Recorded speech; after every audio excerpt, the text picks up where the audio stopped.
addude pulaare ina eero dendangal bandiraɓe musidɓe tedduɓe e kuuɓal nde janggata ɗemgal pular ngal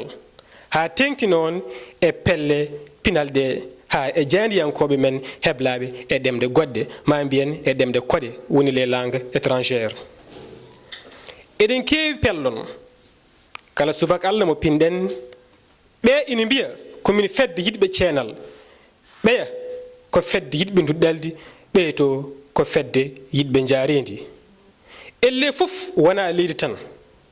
so Allah eɗen keewi pelle notortoɗe ɓamtare pular kono beele ɗe gona julortoɗe ma ɓamtortoɗe pular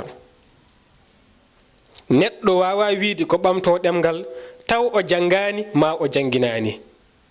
taw omo jogui kattanɗe ma ngaalu mbawngu sompude janguirɗe o waɗani. bandiraɓe musidɓe tedduɓe sen teskima e nder Afrique ɗemɗe kewɗe dartinode walla dannode jimadi colonial en gonki mumen hande ina hulɓini ɗemɗe mawɗe goɗɗe ina jogori warde ɗumen maayo mes ko wayno Swahili Afrique funnague pular ma mbiyen fulfulde Afrique hakkudejo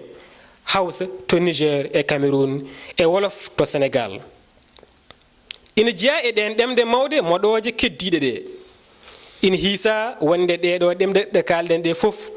ɓurodirani e anglais e français jaggirani no ɗemɗe koɗe ni wonde ɗemɗe congoje nde tawno ɗe jeeya koye ɗemɗe mawɗe e nder Afrique. e miijo ɗemɗiyanke faransenajo goto biyeteɗo Claude Agege e wiide makko e nder balɗe 15 kala ɗemgal ina maaya e windere nde woni no gase joyi ɗemgal ina maaya hitande kala ndeke so ala ko waɗa feccere e ɗemɗe windere nde ko nattoje hutorede maayoje ɗo e duuɓi temedere. kono bandiraɓe musidɓe tedduɓe hol sababuji mayde ɗemgal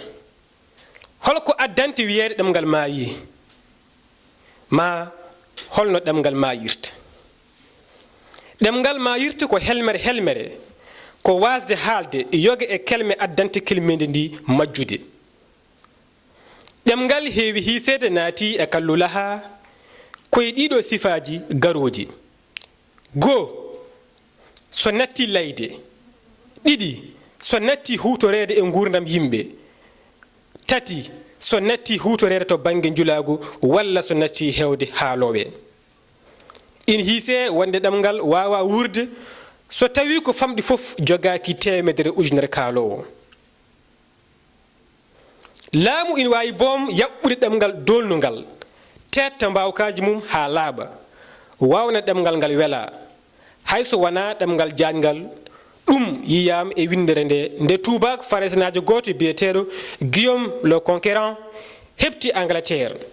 jiimi ɗum e teminande 11 ɓiire ma mbiyen 11e siècle